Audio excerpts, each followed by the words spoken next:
제휴 마케팅도 뭐 마케팅의 일부니까 범주에 포함된다고 보시면 되고요. 디지털 노마드 분들은 앞단은 아마 저번에 배웠던 걸 거예요. 지금 80대 20의 법칙이 있어요. 이런 얘기 많이 들어보셨을 거예요. 80%의 기업의 수익은 20%의 기업 고객에서 나온다. 80%의 부는 20%의 인구가 소유하고 있다. 이런 얘기를 많이 들어보셨을 거예요. 마케터라면 이런 법칙들을 또 알고 계시면 좋고요. 근데 이거 일을 할 때도 적용이 돼요. 이제 기본적으로 여러분들이 하고 있는 일에 80%를 줄여도 시간이 많이 남거든요. 그래서 그 1인 마케터 분들 보면 이제 게릴라 마케팅 비중이 되게 높은데, 근데 뭐 시간이 없어서 플랫폼을 키우지 못하는 거라기보다는 좀 필요 없는 업무 시간이 많기 때문에 그럼 좀 그냥 하지 말아야 될 일들이 있어요. not to do 리스트를 좀 만드셔서 그런 것들을 좀 정리를 하셨으면 좋겠어요. 그래서 시간 관리가 되게 좋고 되게 중요하고 그런 부분 때문에 말씀드린 건데, 그 80대 20을 또 80대 20의 법칙으로 또 나누면 64대 4의 법칙이 돼요. 그러니까 한마디로 말하면 64%, 그러니까 64대 4의 법칙은 결국은 4%의 핵심만 남는다. 그런 뜻이거든요. 여러분들은 진짜 핵심은 딱 4%만 해도 지금 하는 일의 대부분을 할 수도 있다는 약간의 놀라운 사실, 말씀드리고 싶고요. 그래서 성공하는 사람들의 대부분은 이제 자기 일에서 가장 중요한, 그러니까 수익성으로 따지면 수익 나는 일이 한 4%고 나머지는 96%는 거의 좀 쓸데없는 시간이라고 할 수가 있어요. 그래서 마케팅도 사업으로 따졌을 때 마케팅이 약간 그 4%에 속한다고 볼 수가 있거든요. 그래서 여러분들은 이 지렛대를 찾아내셔서 집중하시는 것이 관건입니다.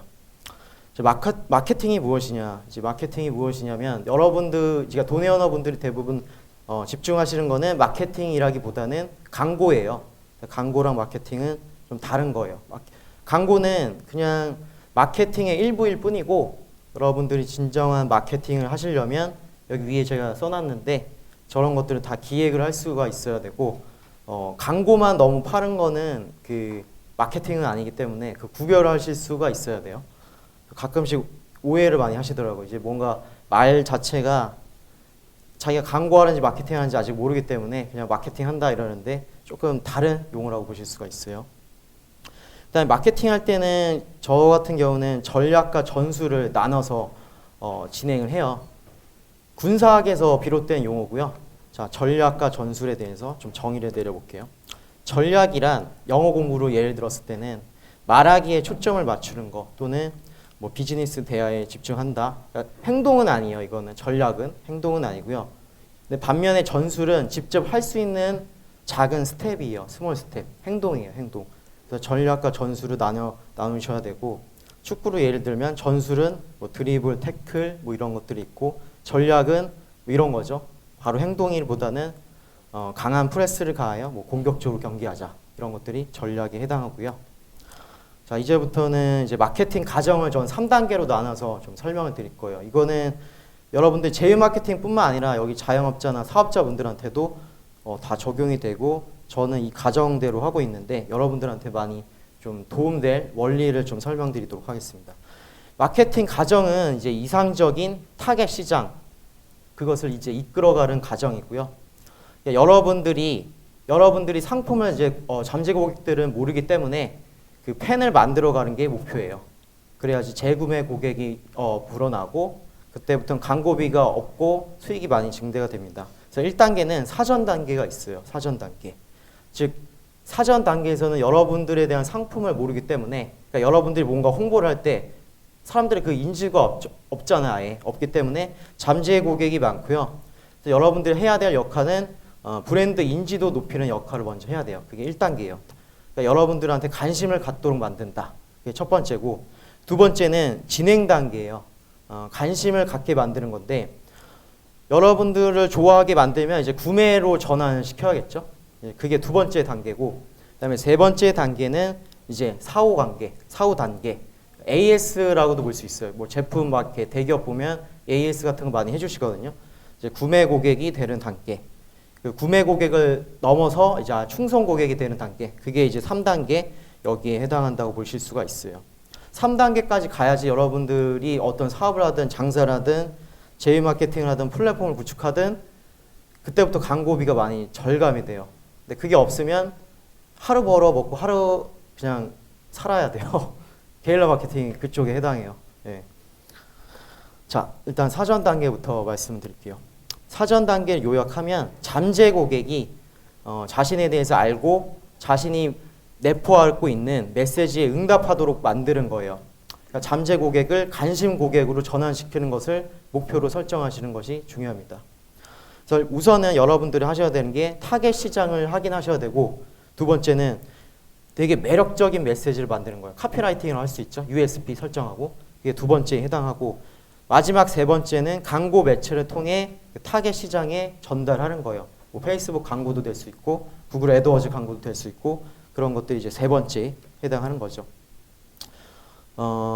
저는 이제 약간 실습도 약간 겸해서 적어놨어요. 이제 첫 번째 타겟 시장 선정인데, 여러분들이 이제 컨셉을 설정하셔야 돼요. 플랫폼을 나중에 키우시든 사업을 하고 계시든 간에 타겟 시장을 컨셉을 설정하시고 타겟 시장을 또 정하신 다음에 그 다음에 거기에다가 집중을 하시는 거죠. 그러니까 뭐 물어보면 이런 분들이 있어요. 어떤 상품이 있는데 누구한테 팔고 싶으신가요? 이러면 뭐 대한민국 전체요 이러는데 망하는 지름길을 그렇게 말하시는 분들은, 그러니까 그렇게 하시면 안 되고 정확하게 딱 시장을 쪼개가지고 들어가야 돼요. 다 팔 수는 없어요, 처음부터는. 그래서 타겟 시장을 제대로 정의를 내려야 된다. 이게 첫 번째 중요한 거고요. 이거를 여러분들이 나중에 집에 가셔서, 지금 쓰게 하면 너무 시간이 부족하기 때문에 종이에다가 적어 보시는 게 첫 번째 미션이고요. 타겟 시장을 종이에 적어 볼 것. 그 다음에 두 번째는 틈새 시장을 또 공략해야 돼요. 타겟 시장을 설정했으면 그 안에서도 틈새 시장을 공략해야 돼요. 왜 그러냐면 여러분들은 대기업이 아니에요. 지금 각자가 뭐 이렇게 이건이나 그랬으면 제가 할 말은 없는데 그게 아니기 때문에, 첫 번째는 다들 똑같아요. 가지고 있는 돈이 제한되어 있기 때문에 큰 시장부터 노리면 망할 수밖에 없어요. 백전백패할 수밖에 없어요. 그래서 저희가 돈이 없기 때문에 아주 작은 시장부터 노리는 것이 좋고, 큰 시장 노리면 그 메시지가 아예 희석돼 버려요.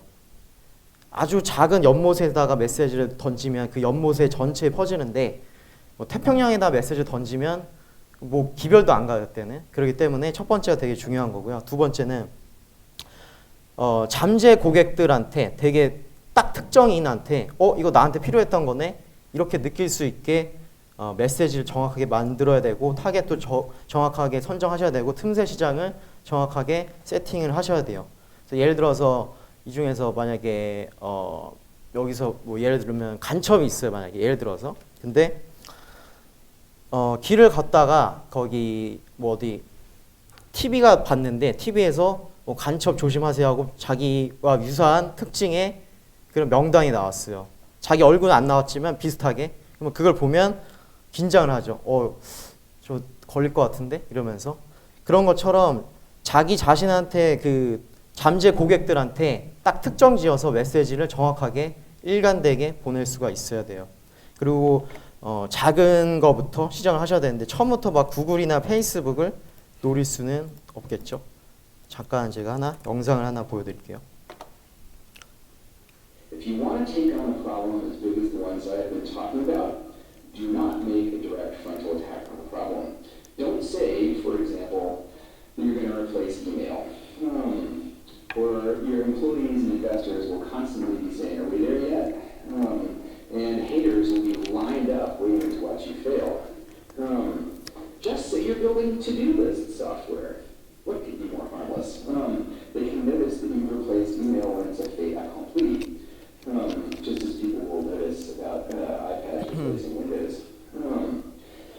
Empirically, the way to do really big things seems to be to start with small things and grow them bigger. Want to dominate microcomputer software for decades?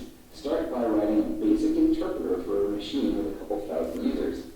Want to make the universal website a giant vacuum for people's time? Start by building a website where Harvard undergrads can stalk one another. Empirically, it's not just for other people's sake you need to start small. You seem to for your own sake, too. Neither Bill Gates nor Mark Zuckerberg knew how big their companies were going to get. All they knew was that they were onto something.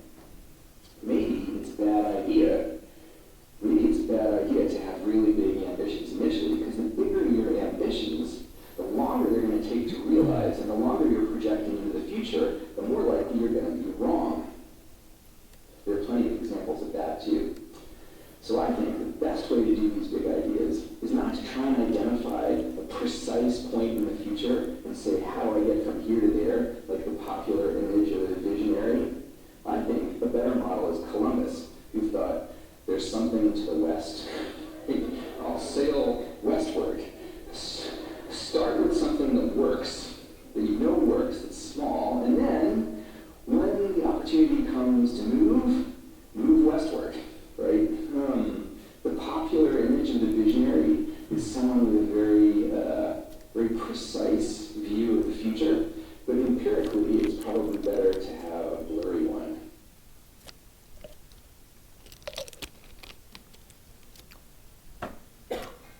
이 폴 그레이엄이 되게 유명한 사람이에요. 그 에어비앤비 투자도 했고 실리콘밸리의 그 되게 유명한 투자가 중에 한 명이고, 그리고 이 사람이 쓴 책 중에서 이제 그 여러 개가 있는데 해커와 화가라는 책이 있어요.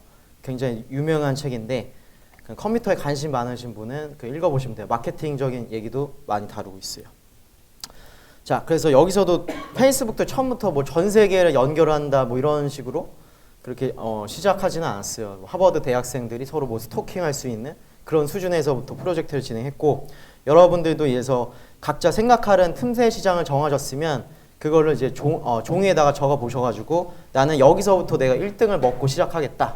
그런 거를 좀 정의를 내리셨으면 좋겠어요. 배달의 민족이나 이런 거 보더라도 뭐 처음에 대한민국 전체를 뭐 다 잡기보다는 특정 지역부터 1등을 먹고 거기서부터 영토를 하나씩 확장해 나갔거든요. 그러니까 플랫폼 키울 때도 그런 전술을 좀 취하시는 게 좋을 것 같아요. 그리고 틈새 시장을 잡으면 또 장점이 있어요. 가격이 없어요. 가격.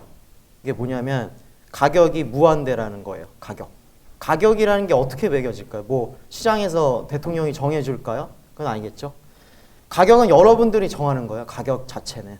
네, 코스트라는 거는. 이게 굉장히 큰 중요한 문제인데 여러분들이 만약에 꼭 해결해야 될 문제가 있어요. 뭐 그것이 컴플렉스가 될 수도 있고 어떤 결핍, 욕구, 불안 이런 것들이 있을 수 있는데 더 와닿게 설명드리면 죽기 직전이에요, 지금. 근데 그걸 의사한테 수술을 받아야 되는데 전문가가 있고 겸습생이 있어요. 그럼 당연히 답이 뻔하죠. 누구한테 받으실지.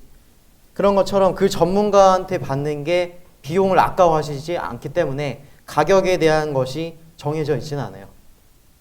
그래서 여러분들은 이제 이런 고객들을 잡기 위해서는 틈새 시장을 제대로 공략하시고 거기서부터 전략과 전술을 짜 오시는 것이 굉장히 중요합니다. 일반 시장보다 훨씬 많은 비용을 요구하실 수가 있어요. 이게 굉장히 중요한 거고요. 그 다음에 타겟 시장을 선정할 때는 약간 지표가 있어요. 이 지표를 통해서 여러분들이 조금 더 수월하게 타겟 선정을 하실 수가 있는데 PVP라고 해요. PVP. 첫 번째가 개인 성취. 그러니까 어떤 특정 고객이 있는데 예를 들어서 20대 중반의 남성이 있어요. 그 사람을 상대하는 게 나는 얼마나 즐거운지. 30대 뭐 아주머니가 있어요. 근데 이제 이분이랑 내가 이제 고객 응대를 했을 때 과연 나는 얼마나 응대를 받아들일 수 있고 진상을 부려도 나 얼마나 견딜 수 있고 이런 것도 있잖아요. 그런 것들을 포함하는 게 개인 성취에 해당하고요. 두 번째는 시장 가치예요. 여러분들이 일에 기꺼이 돈을 내려 하는지 그 고객들이 이게 두 번째고, 그 다음에 수익성이에요. 수익성 굉장히 중요하죠. 여러분들이 하시는 일에 과연 수익이 얼마만큼 날 수 있는지 이걸 토대로 할 수 있는데 구체적으로 예를 들면 이렇게 점수를 매길 수가 있어요. 30대 직장인 남성이 있어요. 개인 성취가 저는 이제 8점, 시장 가치 9점, 수익은 한 8점으로 매겼어요. 토탈 25점 정도 매겼고, 뭐 10대 학생은 제가 응대하면 좀 힘들 것 같아요. 그래서 개인 성취는 한 1점, 시장 가치는 한 3 정도, 미래의 잠재력을 약간 고려해서 수익은 없을 것 같아요, 솔직히 제가 느끼기에. 그래서 수익은 0, 그럼 총점은 4. 그 다음에 50대 남성이 있어요. 제가 응대했을 때는 개인 성취는 조금 떨어질 것 같아요. 제가 너무 피곤해서. 그러면 한 1점 정도. 근데 시장 가치는 그래도 중반은 가요. 그러면 5점 정도. 근데 50대 남성 정도 되면 어느 정도 돈이 있으시기 때문에 수익은 많이 날 수가 있어요. 수익적인 면에서는 9점. 점수를 다 더하면 15점 정도가 나와요. 그래서 여러분들이 하셨을 때 처음에 저희가 이제 컨셉을 정하고 그다음에 뭐 표적 타겟 시장 정하고 틈새 시장 정하고 그다음에 거기 안에서 PVP 이 지표를 통해서 여러분들이 이상적인 고객을 추려내는 거예요. 나는 어디에 집중할 것인지. 여기 지게 위에 든 예시를 들면 첫 번째, 저 같으면 이제 첫 번째 당연히 집중하겠죠. 제가 만약에 이제 10대의 학생이 집중했으면 제 시간과 그 노력이 좀 좋지는 않아요. 지렛대 효과가 전혀 안 나요. 근데 첫 번째에 집중하면 같은 시간 같은 노력을 하더라도 훨씬 더 수익성이 크고 잠재력이 클 수밖에 없죠. 그래서 여러분들이 하셔야 될 또 숙제, 실습 같은 경우는 자신이 생각하고 있는 이상적인 고객을 이렇게 종이에다가 적어 보시는 거예요. 뭐 30대 직장인 남성이 될지 뭐가 될지는 여러분들이 몰라요. 표적 시장을 타겟팅 하신 다음에 그 안에서 정하셔야 되고요. 그 다음에 이제 두 번째, 저는 첫 번째에서는 여기서 30대 직장인 남성이 최고 점수를 획득했어요. 그러면 그 사람의 대상으로 카피라이팅을 만드는 거예요. 메시지를 만드는 건데 타겟 시장 곳에서 제가 원하는 PVP 지표에서 점수를 많이 받은 사람한테 특별한 메시지를 만듭니다. 카피라이팅을 만드는 건데 관심을 끌게 할 수밖에 없게끔 만드는 건데 하나의 광고에는 하나의 메시지만 담아야 돼요. 그러니까 뭐 브랜드도 알릴 수 있고 판매도 되고 이걸 다 할 수는 없어요. 너무 욕심 부리면 안 되고요. 여러분들이 자주 잘 하시는 거 있잖아요. 그 카피라이팅 써가지고 카페나 이런 데 홍보하실 때 뭐 CPA, DB 접수를 유도하잖아요. 그러니까 거기서는 원할 목적 하나밖에 없는 거고. 근데 그것뿐만 아니라 브랜드를 알리기 위해 글을 쓰실 수도 있는 거예요. 그 게릴라 마케팅 이거를. 그렇게 했을 때는 이제 여러분들 목적이 브랜드 알리기가 되는 거고. 목적을 딱 하나를 명확하게 설정하셔서 그것만 집중하시는 게 좋아요. 그래서 여러분들이 또 실습할 거는 또 적어놨는데 자신의 광고의 목적이 무엇인지를 한번 생각하고 적어보는 거. 이게 첫 번째고. 그 다음 두 번째는 광고의 초점을 어디에다 둘 것인지 그것을 또 적어보는 거. 이게 두 번째예요. 저는 컴퓨터에 적는 것보다는 종이에 적어보는 걸 좀 많이 시키는 편이에요. 종이에 적고 안 적고 차이는 천지 차이예요. 제가 봤을 때는 굉장히 큰 차이가 나요. 그리고 이걸 생각하는 사람과 생각 안 하는 사람은 1년 뒤에 수익 차이가 엄청나게 차이가 나요. 네. 그거는 제가 많이 느끼고 있어요. 피부로. 그 다음에 메시지 만들기를 조금 심화해서 실습을 한다면 광고를 통해서 바로 구매를 유도하기보다는 여러분들께서 고객들이 먼저 관심을 갖게 하는 게 중요해요. 첫 번째 단계에서가 저희가 관심 갖게 하는 게 목표잖아요. 처음부터 팔려고 하면 안 사죠. 인간적으로. 네. 예를 들면 전화가 왔어요. 여러분들한테 전화가 왔는데 뭐 보험 가입하라고 전화가 왔는데 웬만해서는 솔직히 저 같으면 일단 끊어요. 별로 좋지가 않기 때문에. 근데 이제 잘 못 끊는 사람들이 있어요. 그러면 이제 또 설득을 당하죠.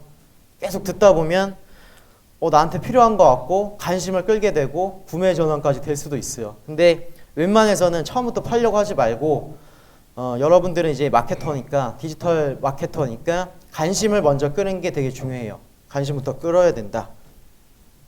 그리고 광고를 하실 때는 그 다음에 어떤 행동을 벌어질지도 계산을 하시는 것이 좋습니다. 고객들이 이 관심을 끌었습니다. 그 다음에 두 번째는 그걸 통해서 무엇을 얻고 싶은지 그걸 또 정해 보셔야 돼요. 바로 실습을 한다면 첫 번째로는 구글 폼이나 네이버 폼을 만드는 거예요. 여러분들 스스로. 그렇게 되면 템핑이나 뭐 어디 DBDB나 이런 데서 그 참여형 있잖아요. CPA. 그걸 여러분들이 다 각자가 만드실 수가 있어요. 그게 첫 번째고. 그 다음에 두 번째는 카피라이팅을 하신 다음에 그 링크 있잖아요. 구글 링크나 아니면 네이버 폼 링크를 카피라이팅 하셔서 DB 접수를 시켜보시는 거예요. 이건 수익이 아니죠. 수익을 위한 게 아니라 자기가 그냥 실험을 위해서 하는 거기 때문에. 그래서 두 번째 그렇게 하고 세 번째는 DB가 접수되면 네이버 폼이나 구글 폼이나 마찬가지인데 자기의 그 구글 시트에 데이터가 쌓이기 시작해요. 네, 그러면 그 데이터 쌓인 거 갖고 직접 전화를 한번 해보세요. 어떻게 되는지. 이거를 해보고 안 해보고 차이가 엄청 커요. 실력 차이가 나중에. 근데 아마 여기서도 한 3명 정도 하실 것 같은데 원래 데이터가 그래요. 통계가. 보통 다 실천 안 하시거든요. 그래도 해보시는 거를 저는 이제 권유를 해드립니다. 자, 그 다음에 이제 메시지를 만들 거예요. USP 설정을 할 건데 USP는 이제 도내 언어분들이라면 다 아실 거예요. USP가 뭔지는 독특한 판매 제안. 독특한 판매지는 저희 돈의 언어 TV에서도 그 남딜러님께서 이제 무료 강의를 해주셨는데, 첫 번째는 이거예요. 고객들이 왜 구매를 해야 되는지, 왜 그 제품을 꼭 사야 되는가? 안 살 수도 있잖아요. 예. 그걸 여러분들이 스스로 한번 생각해 보세요. 고객들이 왜 사야 되는지를 한번 종이에다 또 적어보는 거, 이것도. 그 다음에 두 번째는 왜 그 경쟁자들이, 수많은 경쟁자들 중에서 왜 여러분들한테 사야 되는지, 그거에 대해서 한번 또 적어보셔야 돼요. 여기도 바임이라고 써있는데 왜 여러분들한테 사야 되는지. 그러니까 두 가지죠. 그러니까 제품을, 왜 그 제품을 사야 되는지가 첫 번째고, 두 번째는 왜 하필 당신한테 사야 되는지. 여러분한테 안 사도 되잖아요. 경쟁자들이 많은데. 그걸 한번 적어보셔야 돼요. 그래야지 자기 자신을 더 명확하게 파악할 수가 있어요. 이거.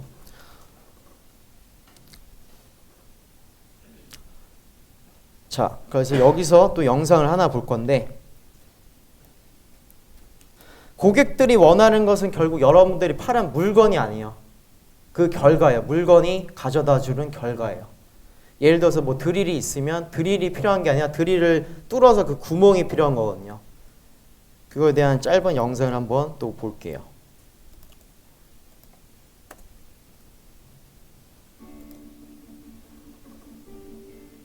고객이 제품을 구매하는 직전이 무엇일까요? 바로 고객이 가지고 있는 저항입니다.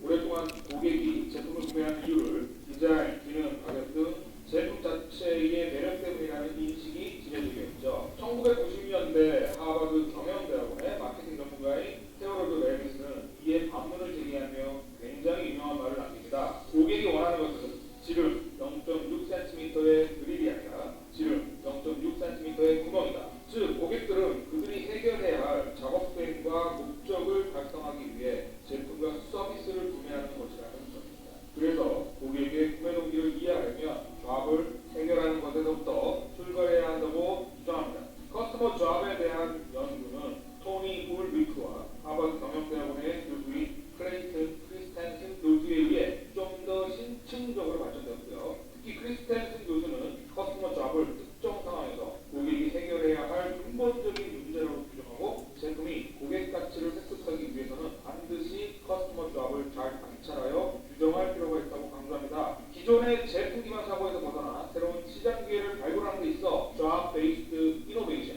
즉 고객 잡에 근거한 혁신 접근 방법이 최근 들어 부상하고 있습니다. 필립스의 사례가 대표적입니다. 가전제품 회사인 필립스는 90년대에 새로운 영역인 의료 영상 시장에 진입하고 싶어합니다. 당시 의료기기 경쟁사들은 주로 CT와 MRI 시장에 집중하고 있었는데요. 그 결과 의료 영상 산업에서의 혁신은 주로 기술 대체에만 집중되는 경향이 있었습니다. 더 짧은 시간에 더 많은 데이터를 확보할 수 있는 더욱 발전된 형태의 신제품을 끊임없이 출시한 것이죠. 필립스는 좀 다른 관점에서 사업의 기회를 찾고자 노력했습니다. 필립스의 제조 능력으로 기존 고성능 스펙 제품 경쟁에서 선두를 유지하고 있었으나 2002년 이후에도 이런 방식으로 차별화할 기회가 급속도로 줄어들고 있다는 점을 깨달은 것이죠. 그래서 필립스는 AEH라고 하는 새로운 제품을 개발하기 시작합니다. 이 기기는 환자들이 갖는 검사 장비의 공포심이라고 하는 근본적인 문제, 즉 커스터머 잡을 해결하는 데 집중했습니다. 기존 MRI 같은 의료 영상 촬영을 할 때 원통 장비 안에 들어간 환자들은 상당한 불안감과 공포심에 몸을 움직이기 마련입니다. 이런 움직임 때문에 영상 촬영의 질이 떨어지는 문제점이 있었고요. AEH는 LED 디스플레이와 애니메이션 영상, 무선 주파수 식별 센서, 음성 제어 시스템 등의 기술을 활용해서 환자의 마음을 편안히 해줄 수 있는 환경을 구현했습니다. 특히 어린이 환자의 이런 영상 촬영은 공포 대상 중 하나였는데요. AEH는 이를 줄이기 위해 검사 전 단계에서 어린이가 인형으로 직접 스캔을 해보는 시험을 하게 하고, 인형이 스캐너에 들어가면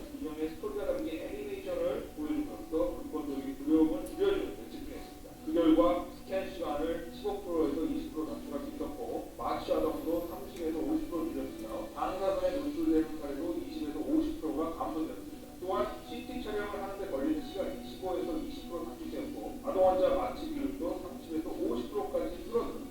따라서 단순히 제품의 변형, 하향, 결합에 집중하는 것이 아니라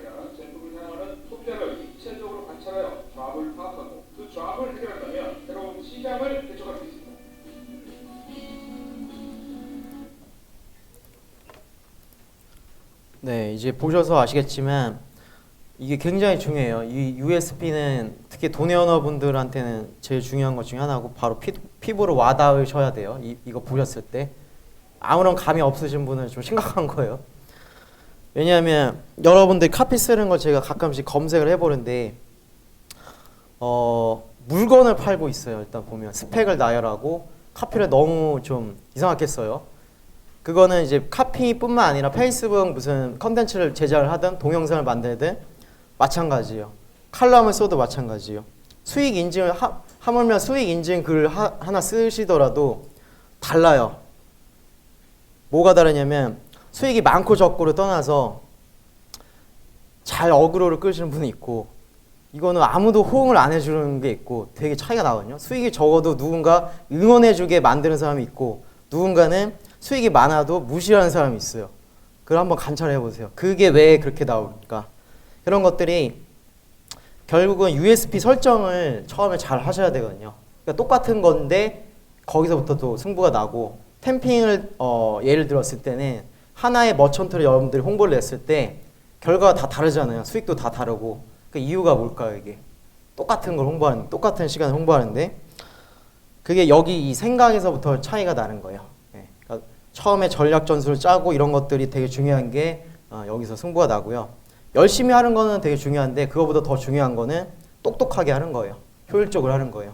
그래서 여러분들이 USB 설정을 잘 하셔야 되고 그 결과 여러분들이 홍보하고자 하는 물건, 제품, 컨텐츠의 결과 혜택을 좀 명시하면 좋을 것 같아요. 그래서 이것들을 나중에 실습을 좀 해보셨으면 좋겠어요. 그 다음에 세 번째가 이제 광고 매출로 도달을 하는 거예요. 구글 애드워즈도 여기에 해당하고 페이스북 광고 돌리는 것도 여기에 해당해요. 광고 매체에서는 이제 여러분들이 만든 USB 컨텐츠 이런 것들을 타겟 시장에 도달하기 위한 수단이거든요. 광고 매체는. 그럼 마케팅에서는 여기서부터가 이미 돈이 많이 나가는 영역이에요. 근데 이게 싫으니까 대부분 게릴라 마케팅을 하는 거고 카피를 쓰는 건데 근데 그 노동이 많이 들어가기 때문에 약간 좀 떨어지는 것도 있고 타겟 시장이 명확하게 카피라이팅 쓰기에도 어려울 때가 있어요. 그럴 때는 애드워즈나 아니면 페이스북 광고를 정교하게 타겟팅 하셔야 되는데 결국은 실습은 이 투자 자본 수익률 ROI 게임을 즐길 수가 있어야 돼요. 여기서부터 또 승부가 다른데 페이스북이나 애드워즈나 이걸 잘하는 사람들이 거의 수익 탑 랭커들이 많이 있잖아요. 거기 뭐 애드픽 탑 랭커들도 뭐 10억 정도 찍으신 분들도 다 프로그래매틱 광고 돌리고 있고 그 프로그래매틱 광고가 페이스북 광고 이런 것들 말하는 거예요. 그런 건데 이제 그 게릴라로 뭐 한 10억 찍었다는 얘기는 못 들어봤어요. 저는 앞으로도 못 들을 것 같고요. 그러니까 여기서부터가 또 승부가 납니다. 페이스북과 애드워즈를 이제 실습을 해보신 다음에 이 강의에서는 말씀을 드리진 않아요. 어차피 다 그 무료 강의를 또 어느 정도 제가 풀어놨고 그런 것들 통해서 실습을 간단하게 해보시고 투자 자본 수익률을 적어보는 거예요. 데이터를. 이거를 기록을 해보시는 분과 또 안 해보는 사람이 차이가 많이 나요. 페이스북 광고를 실패하고 이런 분들이 이유가 뭐냐면 돌려는 봐요. 일단 시도는 해보는데 근데 그거에 대한 분석을 안 하죠. 또 거기서부터 또 이제 분석 안 하면 당연히 자기가 잘했는지 못했는지 어떻게 알죠? 당연한 거죠. 이거는. 예. 근데 당연한 걸 안 하기 때문에 결과가 그렇게 나올 수밖에 없습니다. 자, 그래서 광고비 지출 시 시나리오는 크게 세 가지밖에 없어요. 세 가지. 여기서 벗어나지가 않아요. 첫 번째, 광고에 투자한 돈보다 지출이 큰 경우. 이게 실패하는 경우죠. 그러니까 적자 났을 때. 두 번째는 데이터 관리를 하지 않아서 광고가 성공했는지도 실패했는지도 자기가 아무런 데이터를 인사이트를 얻지 못하는 경우. 대부분 첫 번째, 두 번째에서 머물러요. 거의 모든 분들이 99%가. 그 다음에 광고비 대비 수익이 생겨 흑자에 성공하는 경우. 이거는 이제 적어요. 왜냐하면 보통은 1번, 2번을 거쳐서 3번이 가는데 한 번에 3번 되는 경우도 있어요. 근데 그거는 운이에요. 운. 그냥 뽀록이고 제가 봤을 때는 정확하게 마케팅 하려면 1번, 2번을 거쳐서 3번으로 갈 수밖에 없어요. 그래서 처음부터 흑자는 힘들기 때문에 적자에서부터 시작하는 거예요. 광고는. 그래서 페이스북이나 이런 것들이 흑자가 되면 뭐 집도 팔고 다 넣겠죠 그냥. 왜냐면 돈이 나오니까 10배 막 20배. 근데 그렇게 안 될 수밖에 없는 게 왔다 갔다 해요. 이게 파도를 타요. 어떤 날은 흑자, 어떤 날은 적자 이게 왔다 갔다 해요. 그래서 그거를 줄이기 위해서는 그 갭을 줄이기 위해서는 2번이 필요한 거예요. 2번 데이터 관리, 분석. 이게 있어야지 여러분들이 인사이트가 생겨요. 그때부터는 한 달을 봤을 때 결과적으로 흑자가 되는데 한 일주일은 적자 날 수 있고 그 다음 주에는 흑자 날 수 있고 왔다 갔다 할 수도 있어요. 오늘은 흑자, 내일도 흑자, 근데 내일 모레는 적자 이럴 수도 있고 패턴은 사람마다 다 달라요. 근데 그거는 어떻게든 알 수가 없는 거야. 똑같은 걸 홍보하더라도 다를 수밖에 없어요. 그래서 2번이 제일 중요하다고 개인적으로 생각하고 있고요. 그래서 미리 생각해 보셔야 될 7가지 최악의 시나리오가 있어요. 이거를 미리 또 종이에다가 적어 보셔야 돼요. 첫 번째, 그러니까 제휴 마케팅 관점을 제가 적어 놨어요. 일부러. 제휴 마케팅 머천트가 내려가면 어떻게 할 것인지. 가끔씩 소문이 내려갈 때가 있잖아요. 이게 뭐 특히 캠핑 같은 경우는 하루에 그 데일리 캡이 있으니까 오늘 자녀에게서 끝날 수도 있는데 그것뿐만 아니라 광고주가 내릴 수도 있잖아요. 그런 경우. 그럴 때는 나는 어떻게 해야 될 것인가. 그걸 모르는 사람도 있어. 내려갔는데도 계속 광고비가 돌아오고 있고 그때까지 전까지는 광고가 내려가기 전까지는 흑자였는데 갑자기 이제 내려가는지 모르니까 또 적자로 바뀌고 이런 안타까운 사례도 많아요. 첫 번째가 그런 얘기고 두 번째는 이런 경우도 있어요. 페이스북이나 구글에서 제재를 할 때가 있어요. 뭐 예를 들어서 DVD 같은 경우는 링크가 페이스북에서 막혔거든요. 우회해서 들어가야 되는데 그런 경우가 제재를 당한 거고 그 다음에 해외 제휴 사이트 중에서 클릭뱅크 같은 게 있어요. 근데 그런 거 같은 경우는 구글 애드워즈 등록이 어렵죠. 그런 것들 제재를 당한다는 거죠. 페이스북에서도 또 제재되는 경우가 있는데 템핑 앱이나 이런 거가 컨텐츠가 되게 약간 다운로드 쉽게 만들 수가 있어요. 그럼 여기서 설명드릴 수는 없지만 그걸 만들어서 홍보했을 때 수익이 막 100만 원씩 날 때도 있는데 문제는 난제가 하나 있어요. 하루에 100만 원씩 계속 나면 돈 벌기 쉽겠죠. 근데 당연히 그렇지가 않기 때문에 스팸에 걸리고 사용자들이 광고라고 신고하고 광고 비할 걸리고 이런 악순환이 반복돼요. 거기서 또 살아남기 위해서는 어떻게 할 것인가. 여기서 또 승패가 결정돼요. 근데 여기까지 안 해보신 분도 많을 거예요. 이건 노력이 부족한 거예요. 페이스북 광고를 많이 안 해보신 거예요. 세 번째는 주요 광고 전략이 먹히지 않을 경우. 예를 들어서 자기가 먹히는 타겟팅을 할 때가 있어요. 예를 들어서 20에서 21세의 대학생 여성을 했는데 흑자인데 일주일 동안 그게 흑자였는데 갑자기 다음 주부터 그게 적자로 바뀌어요. 왜 그러지? 멘붕에 빠질 수가 있어요. 그럴 때 또 어떻게 대비해야 될지도 미리 플랜 있어야 돼요. 그래야지 수익이 안 끊겨요. 그러니까 페이스북 광고나 구글 애드워즈도 마찬가지지만 무적은 아니에요. 이것도 네이버 블로그 같은 경우는 저품질 되면 힘들어하고 그 다음에 뭐 게릴라 마케팅은 강퇴되면 힘들어하시고 페이스북 광고나 애드워즈는 변수도 이렇게 많아요. 이런 것들이. 그 다음에 네 번째는 광고비가 갑자기 증가했을 때, 엄청나게 증가했을 때 여러분들 어떻게 대처할 것인가. 이게 네 번째예요. 갑자기 그 흑자가 나던 게 어느 순간에 어느 시점에 이게 적자로 바뀌면서 광고비가 많이 나니까 당연히 적자가 되는 거죠. 이럴 때 어떻게 할 것인지 이거를 또 고려를 해보셔야 돼요. 그 다음에 다섯 번째는 광고 계정이 비활성화 됐을 때 어떻게 할 것인지. 계정 비활성화랑 광고 계정 비활성화는 다른 거예요. 그러니까 계정 비활성화는 솔직히 저한테는 이제 전혀 동요를 안 하는데 그냥 신분 인증하면 끝나니까. 근데 광고 계정 비활성화는 풀기가 굉장히 어려워요. 예. 별짓을 다 해도 풀기가 너무 어려운데 다시 세팅하는 게 편할 정도예요. 이거는 광고 계정이 비활성화 됐을 때는. 그래서 그게 다섯 번째고, 그다음에 여섯 번째는 광고 효과를 분석해야 된다고 말씀드렸는데 그 시간이 부족한 경우에는 과연 어떻게 할 것인지. 보통은 분석을 안 하는 게 일반적이지만 그래도 분석하실 땐 하신다면 그 시간이 부족할 때 직장인분들 여기 해당하죠. 광고 돌릴 수는 있어요. 한 10분이면 되니까. 근데 분석하는 데는 10분보다 조금 더 걸릴 거예요. 그 시간이 부족하면 그걸 어떻게 하실 것인지. 예를 들어서 뭐 페이스북 광고 관리자 앱을 설치해서 실시간으로 짬날 때마다 본다든지 그러니까 뭔가 전략을 또 구상하셔야겠죠. 그런 것들은. 그 다음에 일곱 번째 같은 경우는 이제 저랑 장기스님이나 이제 페이스북 광고를 많이 돌려보신 분들이 또 해당하는 항목인데 똑같이 따라하는 사람들이 생겨요. 이제 누군가 막 검색해서 그 컨텐츠를 봤어요. 검색해가지고 저거 돈 나오니까 나도 똑같이 올려야지. 물론 페이스북이나 구글에서 이제 어느 정도 방어를 약간 해줄 수 있지만 원천 봉쇄까지는 안 돼요. 그럴 때는 어떻게 여러분들 하실 건지, 이 7가지 최악의 시나리오를 대비할 수 있으면 페이스북 광고든 그다음 구글 애드워즈 광고든 그 광고 매체에서도 조금 멘붕 당하진 않아요. 적어도. 예. 약간 이럴 때는 어차피 예상했으니까 이렇게 해야지, 이런 대안이 있으니까 또 마케팅을 그대로 전개하실 수가 있습니다. 그 다음에 이제 진행 단계인데, 진행 단계를 요약하면 이거예요. 목표가 있어요. 관심 고객이 내가 제공하는 상품, 컨텐츠 어떤 거든 간에 그것을 좋아하게 만드는 거, 이게 목표예요. 1단계가 사전 단계에서는 관심 고객을 잠재 고객을 관심 고객으로 만드는 거였다면, 2단계 진행 단계에서는 관심 고객을 구매 고객으로 바꾸는 거예요. 진행 단계 굉장히 중요하죠. 여기서도 또 세부적으로 이렇게 나눠져요. 관심 고객을 사로잡는 거, 두 번째는 관심 고객을 육성하는 거, 플랫폼에 해당하죠. 세 번째는 구매까지 전환시키는 거, 꼬링이에요. 이거는 마케팅 퍼널에서 마지막 단계인데, 자, 첫 번째 관심 고객을 사로잡기. 대부분은 광고를 본 후에 바로 구매를 내리기가 어려워요. 웬만해서는. 관심이 없는 고객을 걸러내고 구매 가능성이 높은 고객 명단을 또 따로 추려내셔야 돼요. 구매할 가능성이 있는 관심 고객을.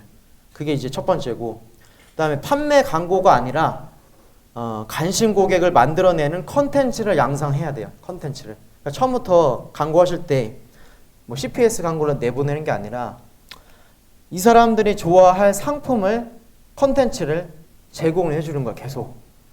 관심 고객 사로잡기. 이거 며칠 전에 제가 돈의 언어에도 올렸는데, 여행에 미치다가 되게 좋은 사례거든요.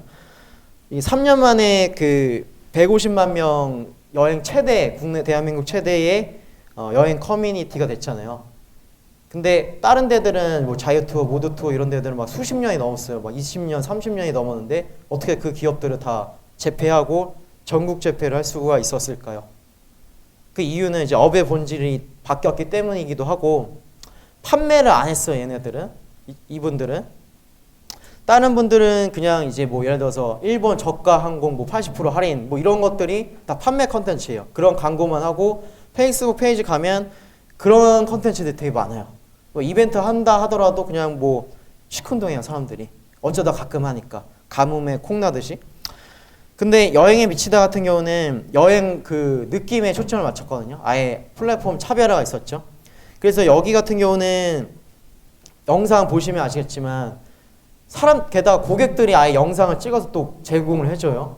그러니까 컨텐츠도 아주 풍부하고 퀄리티도 뛰어나고 플랫폼으로서는 가장 이상적인 조건을 갖추고 있어요.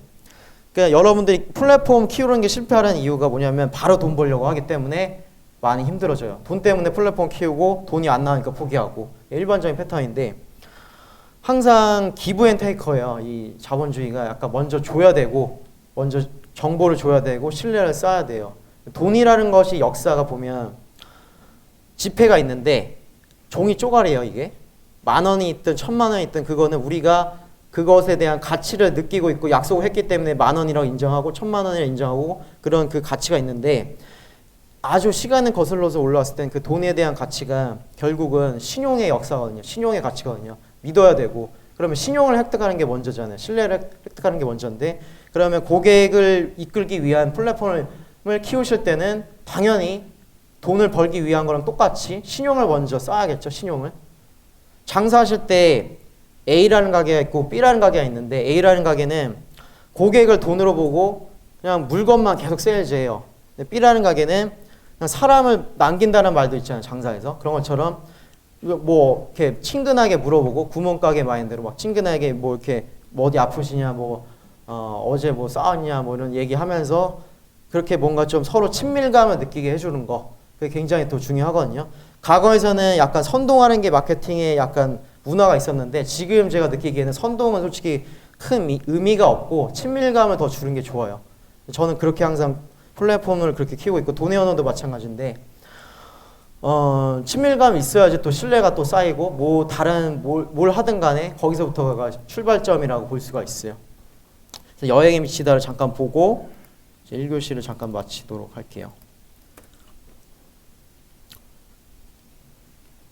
영상들이 퀄리티가 좋아요. 여기 있네.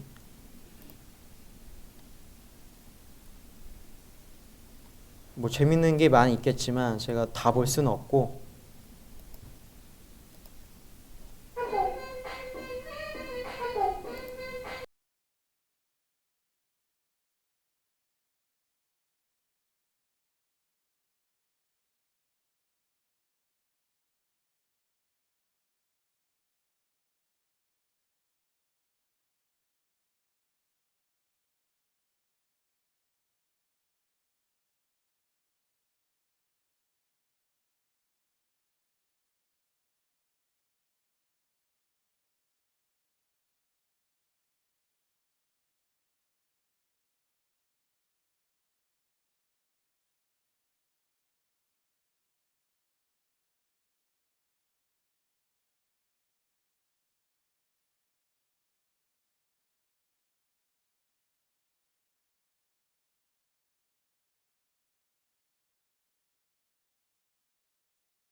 네, 여행에 미치다 같은 경우는 이제 그룹에서 컨텐츠를 제보를 받아요. 그래서 이제 페이지에다 올리고 제보 받은 컨텐츠가 70%고 30%가 자체 제작인데 그 중에서는 여기서 수익은 어떻게 되냐면 뭐 어디 기업 같은 데서 러브콜이 와요. 그래서 자연스럽게 네이티브 광고를 해서 거기서 매출이 발생하는 구조인데 근데 이런 데가 처음부터 이제 만약에 업의 본질 벗어나서 여행 상품 뭐 80% 할인했으면 어떻게 됐을까요? 팔렸어요. 그래도 팔렸지만 팔로워도 감소를 해요. 구독자들이 본질에서 벗어났기 때문에 초기에 초심을 잃었다 하면서 팬심을 또 잃게 되겠죠. 그런 것들이 굉장히 중요한 건데 이거 말고도 유명한 것들이 하나 더 있어요.